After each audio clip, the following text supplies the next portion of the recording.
For all the honeys in the Hyundai, for all my dreams, you know it's alright.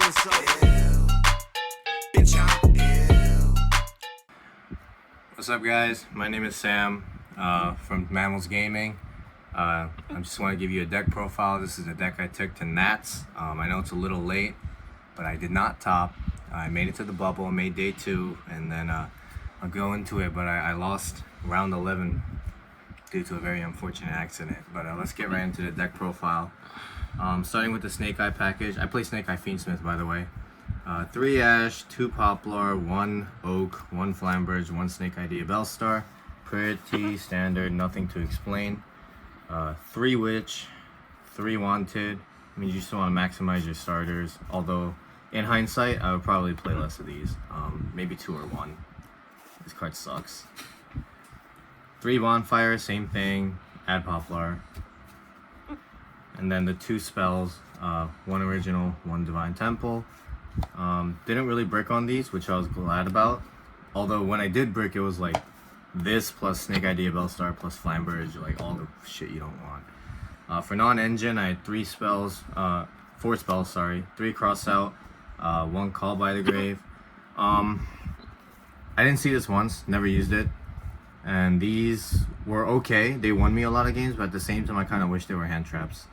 But yeah, I mean, maybe I'll put these in the side moving forward. For the Fiendsmith package, you have 3 Engraver, 1 Track, 1 Lurie. It's the most standard list. If you want, you can cut this down maybe, but I probably wouldn't. And then for hand traps, I had 3 Veiler, 3 Ash, 2 Nib, 3 Imperm, and then 2 Drewsworm and 1 Magnamut. These were actually the MVP. I think anytime I saw 1 or 2 of these, I kind of won. And the one I hated the most was probably Nib. I know everyone else in their deck profiles and even the people who were topping and doing well loved this and playing this at 3. Me personally, I thought this card was trash. Anytime I saw it, I just felt like it never did enough. I was always in a situation where even if I had like a hand trap plus Nib, it just sucked. So that every mirror match you play, the deck is so good at playing through Nib now, so it just felt very underwhelming. And then my 43rd card was the Blackout Laughs. This is my favorite card, possibly of all time. This won me so many games, and it also helped me not lose in a draw where I drew this and we went into time. It was the dude's main phase 1. I just said it. And he went, trying to go into Lacrima Burn, and I flipped it, called Lacrima, and we had to force the draw. I mean, yeah, it sucks that I drew, but I didn't lose, right? Going to the extra deck, I have Requiem, Anima. A lot of people cut Anima. I think probably that's incorrect. This card is just way too good. So many times you just draw the Poplar as your only starter, and you have nothing to do with it except go into original, and you just don't want to miss out on that. Also, like, still nibbing and using the Anima to get rid of the nib token is super important. Link 2s, I have Moon, Sequence, Phoenix, IP, Hida, SP. I don't really think there's anything to say here. I think some people were cutting this out. I don't know.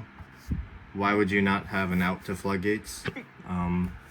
And it's a fire monster to link off your princess into, now that we don't have, like, Raging Phoenix and Zelantis. Another thing, I wasn't playing Raging Phoenix and Zelantis. Link 3s, you have Celine and Princess. Again, nothing crazy.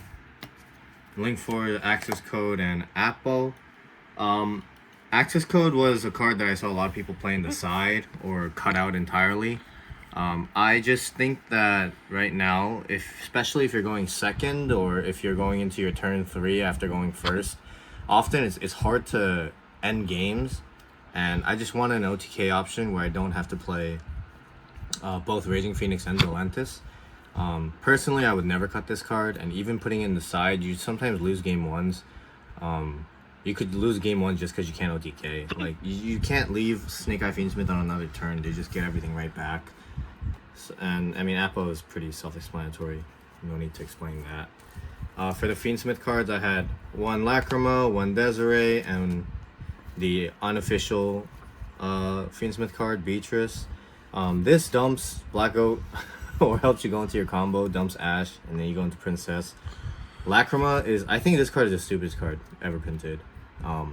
Why would you give Snake Eyes the option to burn you in time? Especially when the freaking turn ones are taking 25 minutes now. It makes absolutely no sense. I think Konami fucked up big time. You guys messed up. Please delete this card. And Desiree, I summoned it like twice. Card's mid at best. Side, I think the sideboard is probably where I had the most regrets. To be honest, when I was coming here, going to the NAWCQ, I didn't even have my invite. I didn't want to go. I like canceled my flight and then rebooked it last minute. So I didn't even have a full list. I kind of got to the Airbnb the day before and I was like, yo, somebody help me make a list, and I just threw cards together. I didn't bring my binder, nothing. I just brought like Snake Eye cards. That was it. So shout out to my team, Mammals Gaming. Shout out to Stevie. Shout out to Kareem for letting me borrow cards and letting me play the event. I'm sorry I couldn't top, but that's not my fault, 100%. Side, I have 3 Droll. This card absolutely fucking sucks. I would never play this again, probably.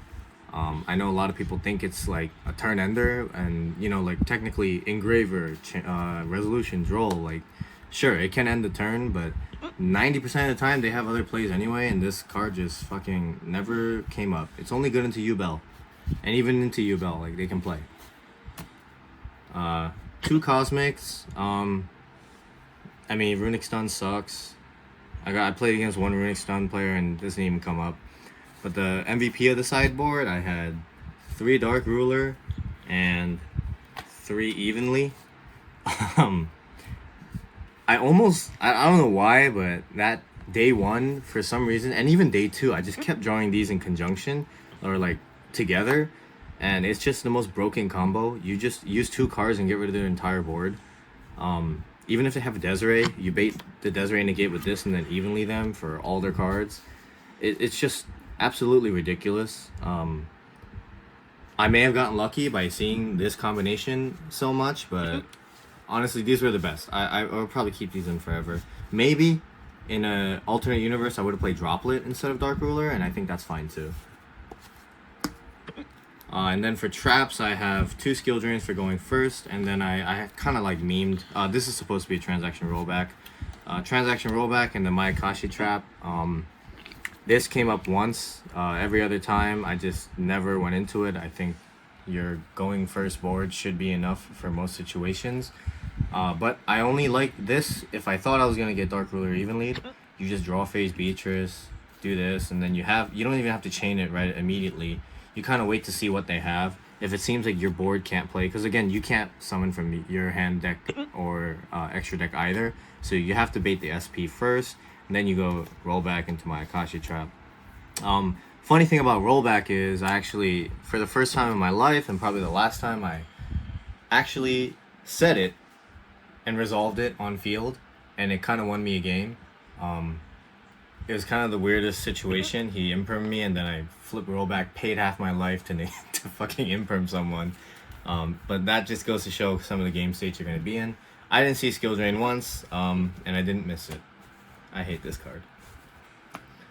And then the last unofficial card in my deck was this card right here, DESKBOT 1. So what's funny is I got all the way to round 11 and then got a random deck check, and the judges found in my calculator case, which, by the way, if you're going to a Konami sanctioned event now, your calculator case is considered your deck box. I didn't know about that, and I wish I did, because this DESKBOT was something that we opened as part of our packs on Friday. We were just buying boxes, and I just picked it up because this is my favorite card. I put it into my calculator case. I forgot it was there. And then when I got the deck check and I got the eventual game loss, I was like, shit, that sucks. And then I opened my game 2 hand with a game 1 loss, and it was all 5 bricks. Well, not 5 bricks, but a pretty bad hand. So that was the end of my run. Maybe if I didn't see this fucking card, I could have topped, but that remains to be seen. Take care of your deck box, make sure it's all clear. DESKBOT 1 is the hardest OTK to beat. But yeah, that's my deck profile. Thanks for watching, guys. Subscribe to Mammals Gaming, and yeah, have a good one.